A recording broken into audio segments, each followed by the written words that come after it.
Welcome everybody to the One Invest Think Forum today. I've got with me Patrycja from the JSE. She looks after the equity market development. And then I've got Nivedna from Standard Bank Global Markets that look after the retail investment products. Today we're going to talk a bit about the state of the JSE, as well as what's happening in terms of equity listings and what platforms you can use to access your favorite investment on the JSE.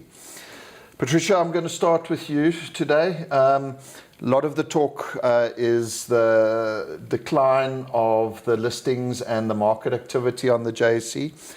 Please share with us what's your take on that. Sure. Thank you very much for having us here. I really appreciate it. Great to be here. So there's certainly been a very strong narrative around delistings on the JSE for a while, and which has led, I think, a lot of concern from the markets. And also, what we've done about it is that we've gone and looked at, what's driving the delisting. So for us, in terms of capital formation, it's important that we are netting, more listings in terms of size. And then, of course, you've got to manage the delistings. If you look at listings, last year we had 8 listings, which was the highest since 2018, which is positive. Yep. The year before that we had 3 listings. And if you look at the net market cap kind of going off the market and going on the market, last year we lost 64 billion rand in terms of market capitalization from delistings, but we bought in 102 billion rand in terms of new listings. So what we've seen as the drivers there is, of course, we had Boxer, we had a couple of the, good IPOs in terms of We Buy Cars, great volumes on the day, lots traded, high liquidity. And then we also see a lot of, or an influx of inward listed companies coming onto the market. So last year we had Asura, we had Supermarket Income Group, and that's really where we see a lot of activity. And I know you just said that you came back from London, but, a lot of the companies that are in London are largely illiquid. They're not highly traded. We know that, of course, there's a big push from the UK market to get 5% onshore. We're still fortunate to have 55% onshore. Yeah. And the value proposition for a FTSE 250 company is to say, okay, well, we might be considered small in the UK market, bring a 5 billion sterling company here onto the JSE, you're nearing top 40 index eligibility and inclusion. Makes you a significant player from a liquidity perspective. So that's really what we've seen as the value proposition in terms of, what we've been driving, some of the trends that are coming to the market. Of course, unbundlings is still a very strong trend.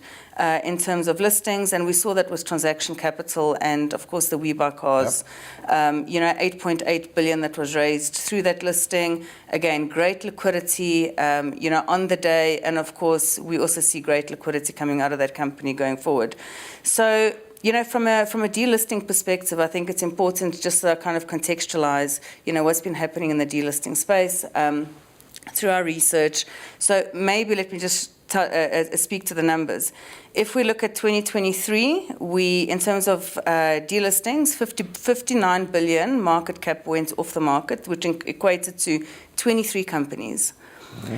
So these are smaller companies that have delisted. Yep. It's not your larger players. So that's where we see a lot of the delisting activity. So the inflection point is certainly around 300 to 500 million market cap in terms of delistings. And again, liquidity sometimes is an issue. There's schemes of arrangements, restructures, and other reasons why companies delist coming out of that. So from a delisting perspective, particularly in the smaller cap space, we've also identified that most of the delistings happen from companies that are in the fledgling index. Yep. So what we have done to address that is that we have segmented our main market into the main premium, and we've got a general segment. And the general segment has got lighter disclosure, but still maintaining investor integrity. So it gives companies more flexibility in terms of issuing new shares, in terms of doing repurchases, and also triggers as to when you go to shareholders to get shareholder approval. So we hope that, and we've seen that with the 23 companies that have moved onto the general segment, that should alleviate, and it certainly has curbed the spate of delisting. So we went from 2023 to 10 delistings last year. But I think importantly for us is, we look at it as the exchange to say, how do we induce liquidity? How do we create more liquidity, into small caps? We've seen phenomenal growth from an AMC perspective, actively managed certificates, ETFs. And the question is, how can you use these alternative instruments to actually induce liquidity in the underlying stocks? There is consolidation in the large institutional space, and we know that there are certain mandate constraints, but the important thing is to say, if you want to keep the economy going, you want to create jobs, it's important for us as the capital markets to ensure that there is capital available for smaller size companies, not only on listing, but also kind of going forward, Yeah, so what I hear, as you're saying, is that definitely the narrative around the JSE getting smaller is not totally true. It is, a lot of people are just speaking about the delistings, but they're not talking about the changing market, the new products coming, the innovations that you're bringing to the market to keep small companies and more liquidity, because as you've mentioned, the market cap has grown. So in there, yes, some of the small companies have moved off, and I assume that's generally normal corporate action around a bit of private equity and that. But there's also new companies, there's bigger companies there, and that liquidity is there, and our investors should not worry to trade and worry about buying and selling and trading on the JSE. That's definitely what I'm hearing there. So, no, correct. So it's a very one-sided narrative that sometimes hits the news out of it, is what I hear. Nivedna, if I could move to you. We've heard about these new products. We've heard about the liquidity in the shares and AMCs and ETFs. As head of Standard Bank Retail Investments, what are you doing to provide access for our clients onto the JSE and to exercise their investment themes? So thank you, Johann, for inviting me. I guess from a retail perspective, what's really important for driving that accessibility into the kind of the JSE and global exchanges is definitely digital accessibility. And our prime focus in the last couple of years, because we have a lot of platforms within the Standard Bank stable, obviously catering for different kind of client needs, right? Whether you're an investor or a trader. We come from a strong derivative business, so we have a lot of clients that actually we service in that space as well, whether you're doing local or offshore. There's been a strong case in terms of clients wanting to access a lot of these capabilities on one kind of platform. So our consolidation strategy and our go-to-market plan around that should be available to the market in the next couple of months. In terms of the other asset classes, to what you have been speaking about, there has been significant growth around structured products, clients accessing them. We've reduced the trade sizes. ETFs now contribute as a asset class 15% of the book. With global uncertainty, clients understand that they need a diversified portfolio. So they need a bit of single stocks and other instruments to kind of cater for that uncertainty in terms of their portfolio. Yeah. Well, that sounds exciting. I know Standard Bank's always, probably I was around, but I know Standard Bank's always been the leader in this online brokerage and the platforms. Many years, I think we started our online broker, I think about 22 years ago. So it's exciting to hear how it's getting consolidated and then providing better access, not only local, but offshore, and to all of these products. That's very, very exciting.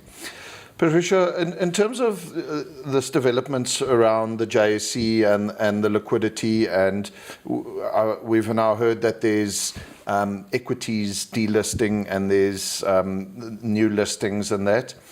One of the questions, and I know our clients would ask as One Invest, because as the index provider, the question is, does the indices and the JSE still provide adequate insight into the breadth and the width of the JSE in terms of as a suitable investment for our investors through the platforms? I would certainly hope so. And of course, we do still have the headline indices at the JSE, which are market capitalization weighted. Yeah. And, these indices are used globally as, kind of equity market benchmarks.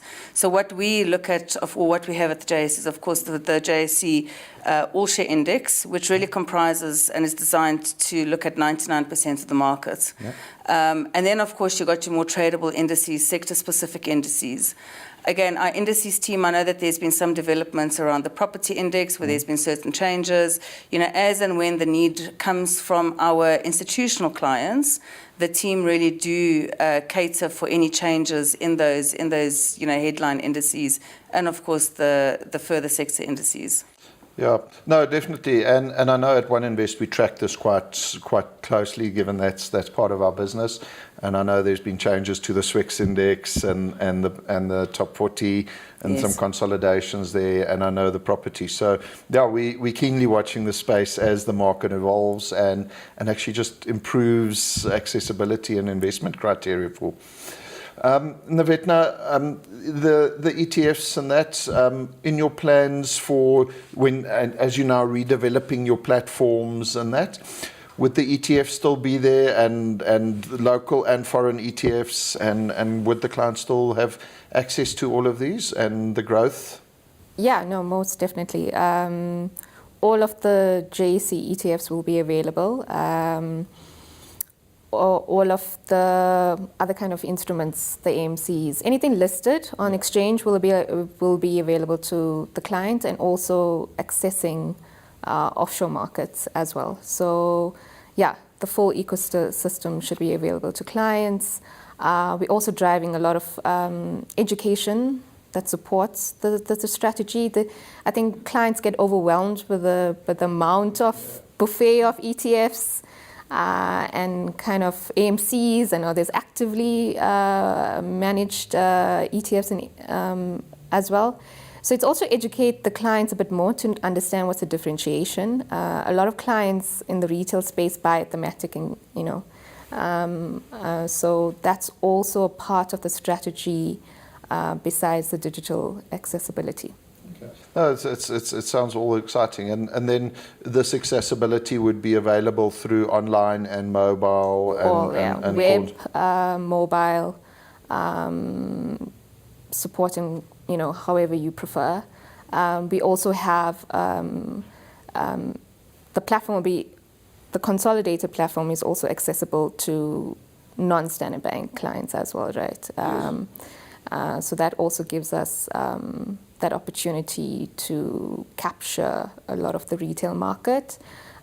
Also on the continent as well, there's also plans for us to roll out and create that accessibility for key markets in East Africa specifically.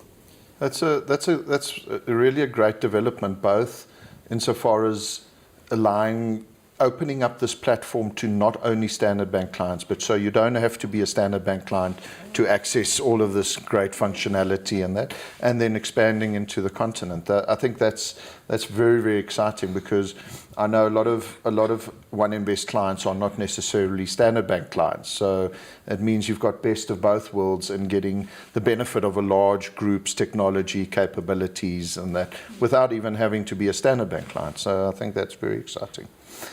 Patrycja, last question to you. With the indices and the passives, what's your views around price discovery on the JSE for these indices and the underlying stocks?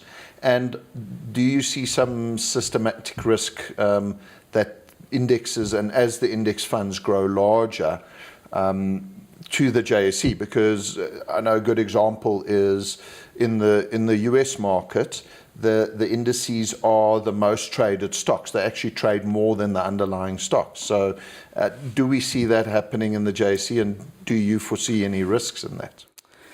So there certainly is a strong element of the South African institutional market being index huggers. So we know that there's a huge market going into the passives. And that's why, I think products such as actively managed certificates give an active component to actively managed ETFs and the AMCs. As to kind of the kind of issues and the areas around it, maybe you can cut this out. I'm not quite sure. Not that close to the indices team. But yes, I think for us as the exchange, we are certainly growing products on the shelf to ensure that investors get exposure to more companies, not only local but also foreign, but also products that fits within their mandate requirements. And that of course gives them greater liquidity to the broader markets. Yeah, no, it's definitely exciting times ahead. If I listen to the JSE and then last question to you, Nivedna. With all of these products coming available in there, is Standard Bank and is the direction that you're taking your platforms and accessibility? Can you see a future where the access to this is not just to the retail investor, but to a financial consultant to manage retail investors, singular portfolios on this, where they can see their unit trusts, their AMCs, their ETFs, their shares, their structured products? Do you see a future where this is actually happening? So, yeah, most definitely. I think we, on kind of our traditional older platforms, we kind of service some of those components in the current kind of online share trading. I think, yes, it will. We have intention to service the intermediary kind of space, but also plug into spaces where it makes sense for us to be in another kind of ecosystem or channel, meaning like we wouldn't compete completely with Lisp kind of platforms, but how we partner together to create that accessibility for the intermediary. No, thank you very much. And having listened to both of you, I think I'm safely to say that the future of the JSE and the liquidity for products is safe going forward, and then the accessibility is only going to be better for everybody and make it more accessible and cheaper. And the wonderful thing about that is it allows individuals either directly or through their intermediaries to start managing their portfolios and taking responsibility for their own investments going forward, even easier and cheaper. Thank you very much and appreciate your time for joining us. And yeah, have a good day.